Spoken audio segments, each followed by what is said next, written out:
I'm Alex Makovica with this week's Fridays in the Field on the Rural Radio Network, and two special guests are joining us this week. They are students at Southeast Community College in Beatrice, and we're here to learn more about their involvement in the school's harvest this year and how that went. So, gentlemen, thanks for joining us. Dawson, let's start with you. Just go ahead and introduce yourself and tell us more about who you are. Hi, my name's Dawson Mollender.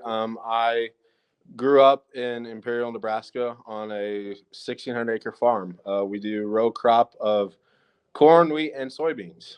So, Awesome. Evan, what about you? Tell us more about you. My name is Evan Betancur. I'm from Lincoln originally. We farm up in North Bend. We do a row crop operation as well, corn and soybeans only. And so, yeah, Beatrice is a little different than what I'm used to. We're real flat down there, and up here it's pretty hilly. So it's a cool experience. Good deal. Well, Dawson, I want to ask you more, just 30,000-foot perspective about the role that students play at Southeast Community College, because it's a lot different than other places a student might attend. So what does that look like? so it is very hands-on. So our classroom is split up into classroom time first, and he takes the time to tell us the safety, the parts, how everything's supposed to work, and how everything's supposed to be set up. So when things do go wrong out in the field, we have a good idea of it's supposed to be this, but it's not. So how can we, as a team, figure out how to get it back to operation level? And so there's two sets of classes. So there's a 1 o'clock and there's a 2:30, and we're part of the second class. And so the first 8 weeks we didn't have another class like a 1 o'clock. So we got to hop in with them and get everything ready and get the settings and everything calibrated. So we were able to, when the 2:30 showed up, just roll right into it and attack it. So Yeah, what it sounds like is you guys are there doing the work. So, Evan, I imagine with you guys having a really hands-on role, you can tell us more about what harvest was like this year. How did it go? Yeah, so I would say harvest went all pretty smoothly, especially for the corn. We started I mean, obviously it was dry this year, so the crop wasn't the greatest, but we were still able to start and finish corn harvest with minimal breakdowns. We had a hydraulic pump blow on our older combine, but that one's been beaten pretty bad, so it's to be expected. Everything else went smoothly. A lot of the yields this year surprised us. Like, we have one pivot here at Beatrice, and it was only ran twice this year. Numbers are kind of thrown around, but they're expecting it was right around an inch that was put on through the year, early part of the year. And I mean, it was all the way up in the 180 to 200 bushel range, which was very surprising with how dry we were. I mean, there were cracks you could stick your foot in. And so that was very happy to see. Soybeans were definitely a little disappointing this year. I mean, since there was no moisture out there, they didn't produce the greatest, but there was sections that were a little bit higher, almost, in the 40s, something like that. But, the low parts definitely bring it down as well. I'd say an average, I think, was 32 on the West Farm, and here on campus, I think it was like 28, if I remember correct. And didn't really have too many. The new combine that we leased obviously worked really well for us. It was great to have that lease from the Landmark here in Beatrice. But the older one, we had some pretty big issues. One of the students plugged it and had quite the breakdown for almost all of the soybean season, but we got it back up and running thanks to Landmark again. And we were able to finish off soybean harvest right before all the rain came. And so it was, I'd say, a pretty smooth year for everything considered. Sounds like a pretty typical harvest, I feel like, across the board. So you guys got to experience more of real life. Yes. Well, Dawson, when you think about the growing season, obviously Evan mentioned that dryness was a big piece of this year. What else sticks out in your mind down there in Beatrice? So coming from Imperial, where you won't go miles without seeing a pivot on. So it's very eye-opening, I should say, being down here, realizing that a lot of the state doesn't have the opportunity and the availability. Availability of water. Yeah, I mean, they drill 200-foot plus wells, and they're barely getting anything. We have, I don't know, I think our lowest one is, or our shallowest one is like 100 foot, something like that. I don't know. Yeah.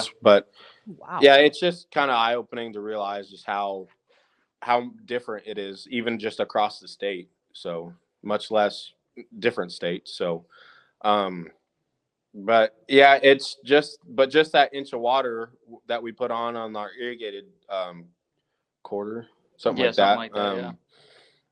Just the yield difference between what's not irrigated and was still astounding. Just shows you how far water can take your crops. So Yeah. Well, Dawson, you bring up a good point about just learning the differences in geographical areas across the state, and you're really not that far away. I mean, yeah. Imperial's the southwest corner, but still, relatively speaking. So, Evan, you think about your experiences down in Beatrice. How does it differ from what you grew up on? Yeah, I mean, I'm gonna piggyback right off of what Dawson said. So we're both kind of the same, where we, same type of farming. I'm all irrigated as well from our family farm. We're down by the Platte, and so again, you're not. It's so weird to not see pivots running everywhere and not to have the availability of water, and especially the hills. That was a whole like terraces. I've never seen them before. So it was very weird to harvest for the first time with terraces, and I finally understood how painful they are. But at the same time, it was cool to see when you don't have the availability to water, when that rain came at just the right point, how much it helped it, even though we thought, it was pretty toast. I mean, we thought we were maybe shooting 130 bushel, but it came out pretty good. It surprised all of us, even our teacher. She was like 20 bushel under what she had expected it to be.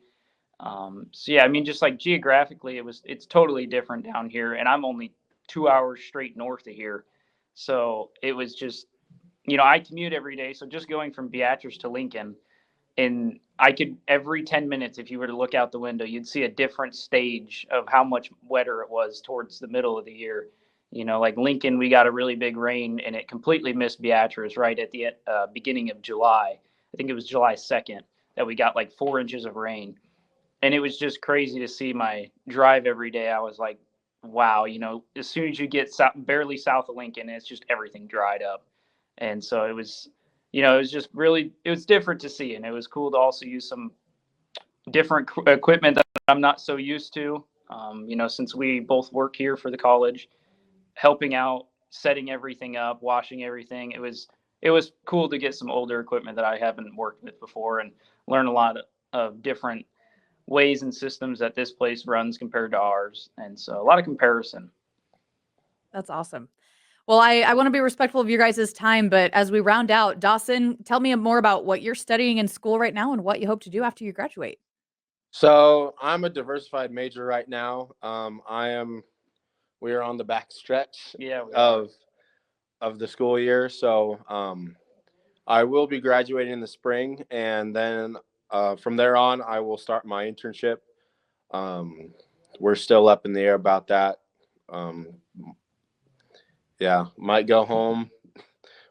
Who knows where I'll go, but eventually after that's done, probably go back and help on the farm, or I'm also employed at an irrigation company back home, so that might be another option. So I've got a couple of options right now that still up in the air, basically. So That's all right. That's the way college is. That's what it's for. yeah, exactly. yeah.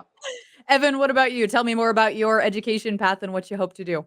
Yeah. So currently I'm doing a double degree, I guess, but one's not a degree. It's hard to say. One's a certificate.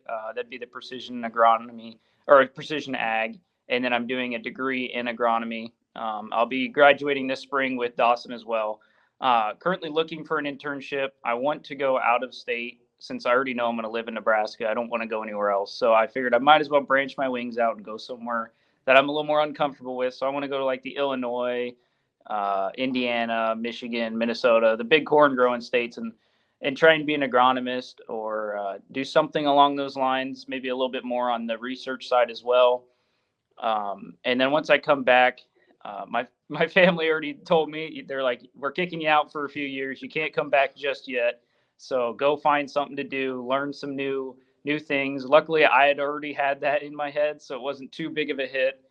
But plan is once I'm back after the internship, try and find a co-op or maybe a private agronomist to work besides, something to do for a few years till I can work my way into the family farm. But mostly just I want to get out there, see new experiences, learn new things, try and become really good at corn and soybeans. That way, when I come back to the farm, I have something to give them.